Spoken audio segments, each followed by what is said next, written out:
Back to She Leads Confidently. I'm Karen Barno, your host. She Leads Confidently is dedicated for women such as yourself that might have a fear of being seen, being recognized, shadows that have held you back.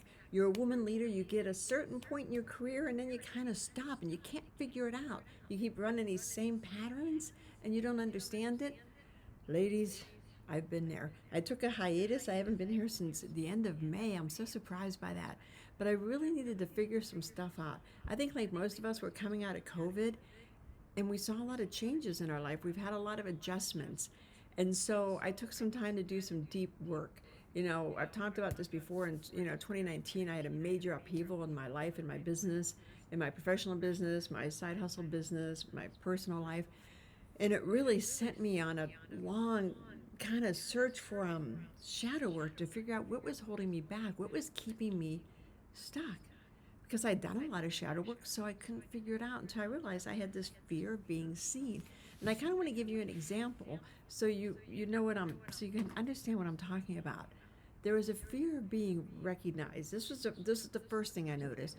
I was at a meeting. It was right when COVID was kind of snitching up to us, and there was a big meeting with some very influential people in the meeting. The person was led by a very influential politician. And we were asking, everybody was being asked, how are you going to handle this? If it happens, what are we going to do?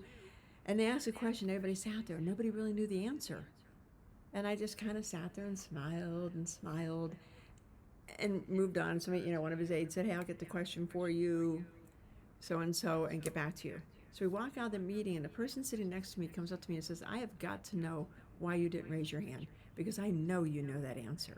Did you? And I said, yeah, I did know it. But what happens if I was wrong? And how did I know it? Nobody else know it. That's weird. I mean, all these people are experts. How would I know it? And she's like, because you're an expert, Karen. I don't know why you don't understand you're an expert. And I kind of looked at her. She goes, you never raise your hand. You never do. I can never figure you out. And we were talking about, a few other things. And she's like, I don't understand why nothing you do explodes. She goes, everything you do gets up to this line and you stop. She's like, man, you have got to get it together. And luckily she was a dear friend of mine. So that kind of, after what happened in early May, this is, actually March the following 2020. So I went on kind of a journey, and I hit, May of this year, May of 2023, and I thought, I have got to figure this out. I have had so many people come up to me, and that's what the universe does. The universe will send you signs. It'll send you people to kind of get you moving. And I had so many people. I was at lunch a while ago, and somebody's like, Karen, I don't understand. Arizona Alpha could be huge, and it's not. It's just your business. People want to coach with you, and yet nothing you do, it's always, like I said, it stays at the same point. And I realized I have a fear of being seen. I can be seen to a point, and I stop. So I started talking to people, because obviously if I want to teach something that I know there's a lot, that people have a lot of problems with it. So I started talking to women, and to very influential women, and to women that are in the 2 comma, 3 comma club, millionaires and billionaires, because thankfully I have access to them, and they'll tell me. So I sat down with a lot of women and said, hey, over the past couple months, and said, do you have this fear of being seen, being recognized? And I would couch it different ways. And I would say, my guess was 80%. Over 90% of the women's like, yes, I do. And they would tell me about it. And some of them were like, I've just learned how to fight through it. Some of them like, I still don't know how to heal it. I had a couple look at me and say, I never knew there was a name for it. I never knew that. I am so grateful, let's coach, because now I see that there's a name for it. There's a name. It's called fear of visibility. And it can come from, when I was a child, I talk about it. I still have a big personality. I act like it went away. I have a big personality. And my mom did not like that. She was kind of more of a laid back, no need to draw attention to us. So anytime I would get in trouble, I was always the center of attention, always. And I'd be sitting in the principal's office, and here come my mom. I'm from a small town, so everybody knew everybody. Here come my mom, and she'd take me home, and I'd get spanked. Back then, spanking was not considered abuse. Spanking was considered spanking. And I would get spanked, and she'd like, would you quit making a spectacle out of yourself? Why do you always have to make it about you? And so over the years, I learned not to make it so much about me. Well, now I'm a CEO of a company. When people count on me not to make it about me, but to get in front and give them the issues and take the lead. And I still hesitate. Because what happens if I make a mistake? What happens if I give them wrong information?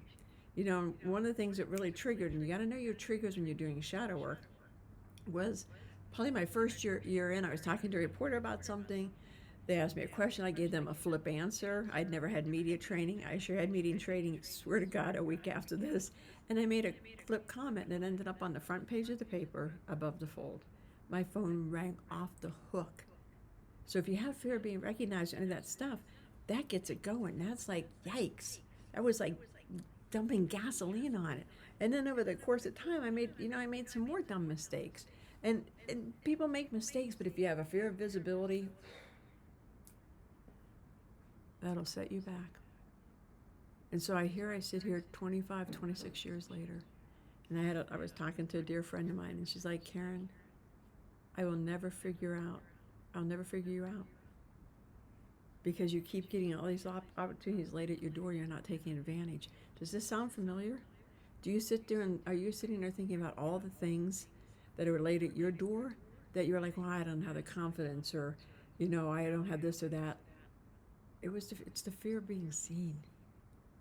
And as I said, I talk to millionaires and billionaires, only 2 billionaires. It's not like I have, I can open up a door and say, okay, billionaires, come on out, but 2 of them. But I talk to a lot of women millionaires, a lot. We all have it. So you've got to figure it out. The way to tip it, and I want to give you tips here. I'm not going to just say, hey, you guys have this, goodbye, good luck. If you want to heal it, come coach with me. The way to start healing it is to look at where it came from. I had to sit down, and it's taken me 2.5 years, because when you do shadow work, the minor shadows will show up really quick. The major ones, which was getting yelled at for being the center of attention all the time. I had to go way back, because I was like, well, I was always the center of attention, so I don't know why. I just got used to getting in trouble. I had to go way back to the first time, and I was devastated. I was just devastated over how the teacher humiliated me and embarrassed me in front of the whole class. And the worst thing is she was my aunt. My aunt. Why? I guess because she's family, she figured she could. So although I was able to override it growing up, I was only able to override it to a certain point. When I got to the certain point of being recognized, I had to back off. So go back, figure out where it came from. Where's this shadow? Where did it get started? Who started it? Who lit the fuse that you've carried with it? And sometimes it goes way back. I mean, this went back to first grade. And I'm in my 60s now, so you can imagine how long that was. And I wouldn't have figured out until I was talking to my sister, and she said something about, I always found it odd that you had, Aunt so-and-so as your teacher. And I'm like, I know I did too, and it hit me. Because my sister's like, she was kind of mean. I was like, whoa, wow, I got it. So you kind of have to do that. So look at the past, get to the root of the fear, and then start writing down. Get out your journal. And I'm working on a Blue Rose journal, so if you're interested, let me know. Put it in the comments. Get out your journal, start journaling so you can write down where it all came from, because you got to get to the root. Start journaling it, and then change the narrative of what you're telling yourself. Now I tell myself I love being the center of attention, as long as it's for a good person, not just to make it all about me, but I love being the center of attention. I love helping people. I love helping women grow and develop. And that's one of the reasons people ask me, why don't you ever do workshops? Center of attention. Why don't you do a big retreat? Center of attention. But once I figure that out, you're going to start seeing workshops and retreats in my program. You're going to see everything start changing. And I know I've said this in the past because I thought I had healed all the shadows. You're going to think you healed a lot of your shadows. Fear of visibility is a biggie. So that big boy is going to be tucked away. So you're really going to have to look and say, where do I not show up at? That's the first question. And if you're like, I show up everywhere, then start watching how you act in meetings, how you interact with your friends, everything. Start watching. And if you still aren't sure, go to your friends and say, hey, where do you think I hold myself up at? I asked that question. Oh my God, it was like the floodgates open. It was amazing how many people had comments, and they were good, valid comments. There were a couple cuckoo comments, but friends are friends. So really kind of, look at it and start reframing it, start talking about it, and then take concrete steps to overcome it.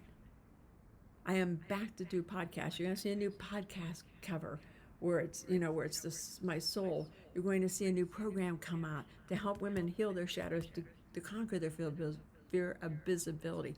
Seeing that right there is one of the reasons I have it. I've had a speech impediment since I was born, and I stumble over my words, and people have made fun of me. Why do you do a podcast? You're always like blah blah blah. And it was criticism, fear of criticism, judgment, or rejection. I'm telling you. And so I backed off, because who was I to do a podcast when I can't articulate my words correctly? Because I watched the other podcasts and they're doing such a great job, until one of my millionaire friends looked at me and said, yeah, just think, Karen, they're in a big podcasting studio. They have a big teleprompter in front of them. They probably edited the crap out of it. I said, you don't. You sit down, you talk. Yours is real. So just keep it real. Just be yourself. I hope this helped you guys. If you have any questions, let me know. I'm here to help you. I want you to live your best life. I want you to find there it is. Nope, there it is. Your blue rose. I want you to find your blue rose and answer your true calling.